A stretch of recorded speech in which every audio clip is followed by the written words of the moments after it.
kita flashback ya, ketika saya dalam novel ini berusia 12 tahun. Pada saat ulang tahunnya yang ke-12, kemudian kakeknya, Bauzi tadi, si Vijay Sahni tadi, memberikan dia hadiah kalkulator.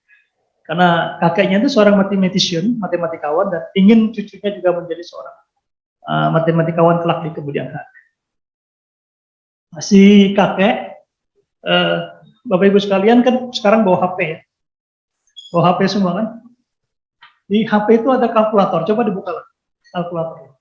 Supaya membuat seminarnya lebih menarik, dan ada matematika di sana. Oke, let's start with the calculator in your mobile phone. Please open it. Coba dibuka. Termasuk moderator. Buka kalkulator. Di itu, ya, mahasiswa juga. Tolong dibuka kalkulatornya. Ya. Ya. Buka ya. Tolong dibuka. Ini jalan-jalan boleh kan? Yang mudah-mudahan yang online bisa melihat saya moving around. Coba sekarang di kalkulator itu ketik 3 digit bilangan. Sembarang saja. 3 digit terserah. 3 digit, ya sudah ya. Ya. Kemudian ketik lagi 3 digit yang sama. Ya. Jadi ada 6 digit bilangan. Oke, sembarang saja ya. Saya tidak tahu berapa yang Anda ketik di sana. Tidak tahu saya. Sekarang coba bilangan tersebut dibagi 13.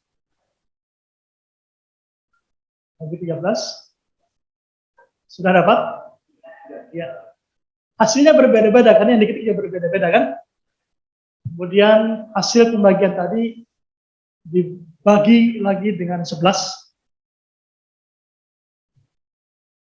Oke. Sudah? Ya. Kemudian hasilnya tadi dibagi dengan 7. Ya. Apa yang saudara-saudara dapatkan? Kembali ke bilangan awal ya. 3 angka pertama yang Anda walaupun ketik berbeda-beda kan.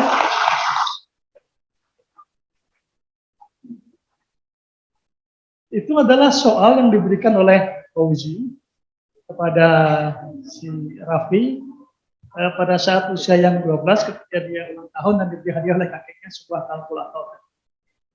Ya, tentu anak kecil usia 12 tahun bertanya-tanya karena curiosity ya, ingin tahu apa sebenarnya yang terjadi ini. Kok bisa ya bilangan itu dibagi dengan 13, dibagi dengan 11, dibagi dengan 7, kemudian kembali ke bilangan semula. Kira-kira Anda tertarik nggak dengan itu? Apakah Anda ingin mencoba mengeksplor juga? Kenapa bisa terjadi seperti itu?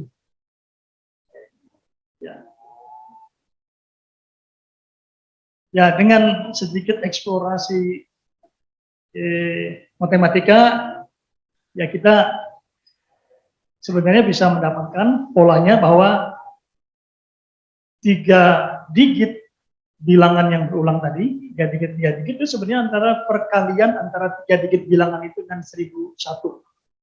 Ya. 1001 itu kan sama dengan 1000 plus 1 kan? Ya.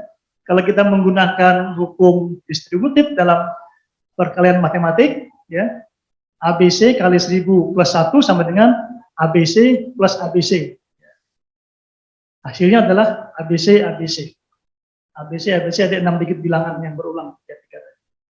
Dan 1001 itu faktor primanya adalah 13, 11, dan 7. Bilangan prima itu kita tahu adalah bilangan yang hanya habis dibagi oleh satu dan dirinya sendiri. Nah, ini pelajaran di SD, SMP, kita pelajari bilangan prima. Dan eksplorasi mengenai bilangan prima ini akan terus dibahas bahkan dalam bentuk yang lebih advance, dalam lebih tinggi ketika si Raffi ini studi di University ketika dia ketemu dengan dosennya yang bernama Nico Ali Prentice, ya, seorang dosen matematika yang sangat hebat. Kemudian dia mengajarkan dalam suatu kelas matematik yang berjudul dengan infinity, ketak berhinggaan. Nah, disitulah eksplorasi mengenai filosofi matematika itu berkembang. Jadi ada beberapa kejutan dalam novel ini, Bapak Ibu sekalian. Ya. Ketika kakeknya meninggal, si Baoji ini meninggal di rumahnya di Lahore, ya, di India. Si Raffi sudah kadung jatuh cinta dengan matematik. Dan kakeknya hampir setiap hari, pagi, malam, dan siang bergulat dengan berbagai macam persoalan-persoalan matematik, karena dia memang seorang matematikawan, walaupun dia tidak pernah menyelesaikan PhD-nya dalam bidang matematik. Si Ijai Sahni ini ketika meninggal, dia cukup lama, ya, mengunjungi kamar kerja kakeknya itu. Dia berlama-lama di sana, kemudian juga karena kakeknya di samping seorang matematikawan juga seorang penyuka musik jazz. Kadang dia terus mendengarkan berbagai macam musik jazz di ruang kerja kakeknya tersebut yang sudah meninggal, sampai suatu ketika ibunya memanggil si Raffi. Dia bilang, "Raffi, kamu tidak bisa hidup seperti itu.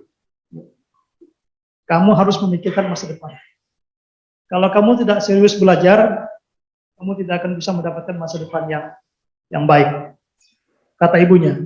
Kemudian ibunya mengatakan kepada si Raffi, "Kakekmu meninggalkan sejumlah warisan yang cukup untuk membiayai kamu untuk sekolah di Amerika Serikat. Dan kakekmu sejak dulu berkeinginan agar kamu bisa melanjutkan studimu di Amerika Serikat." Sejak saat itu Raffi mulai serius belajar, kemudian tamat sekolah menengah, dia dikirim oleh keluarganya untuk belajar di Stanford University di Amerika Serikat. Bidang yang diambil adalah ekonomik sebenarnya, ya. Karena di samping passionnya di matematik, ya, keluarga juga menginginkan dia memilih jurusan yang bisa menjamin masa depan yang lebih cemerlang bagi dirinya dan mungkin keluarganya. Jadi pilihannya adalah dalam bidang ekonomi. Nah, di kelas itu dia ketemu dengan seorang teman, sahabatnya yang namanya Peter. Kemudian pada suatu ketika dia sering mengikuti di malam weekend, biasanya di Amerika Serikat tuh ada semacam pertunjukan musik di mana setiap orang bisa perform di sana, ya. Kalau kami di Belanda itu ada borel namanya, ada pesta kecil, ada orang yang perform musik, kita mendengarkan begitu. Nah, di sanalah dia kemudian ketemu dengan Nico Ali Prentice tadi, seorang dosen matematika yang juga penggemar musik, dan dia suatu saat perform di sana. Lalu Peter mengajak Raffi untuk mengambil kelas matematika yang diasuh oleh Nico. Ya, kelasnya itu adalah kelas matematika yang bahas tentang infinity, ketak berhinggaan. Tidak sampai di sana, ya, karena Nico ini seorang yang sangat hebat mengajarnya, sehingga dia bisa menarik mahasiswa untuk involve dalam proses pencarian konsep-konsep matematika dan berbagai macam pembuktian matematika berkaitan dengan infinity tersebut.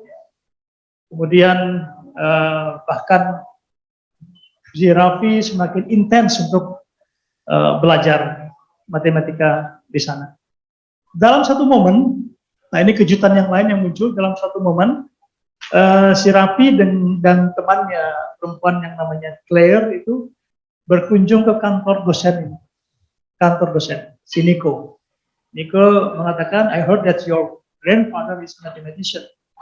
Saya dengar bahwa kakekmu adalah seorang matematikawan, kata Nico kepada si Raffi. "Yes," dia bilang, "walaupun kakek saya tidak pernah menyelesaikan PhD-nya dalam bidang matematik, tapi dia banyak menulis hal tentang matematika." "Siapa namanya?" kata si Nico. Dia sebut nama kakek saya adalah Vijay Sahni. Saya merasanya kenal dengan nama ini, kata si Niko tadi, dosennya si Raffi tadi. Cuma saya cek, rasanya saya pernah membaca sebuah artikel yang ditulis oleh Vijay Sahni tentang teori bilangan. Ya, teori bilangan. Jadi carilah artikel itu, karena Niko ini cukup rapi dalam menyusun dokumen-dokumen dan arsip-arsip tentang buku-buku dan artikel jurnal. Akhirnya dia menemukanlah artikel itu. Dalam catatan kaki dari artikel jurnal yang ditulis oleh Vijay Sahni itu ada catatan bahwa Vijay Sahni mengatakan kepada si penerbit, kepada si editor dari jurnal itu, bahwa artikel itu ditulis pada saat dia di penjara.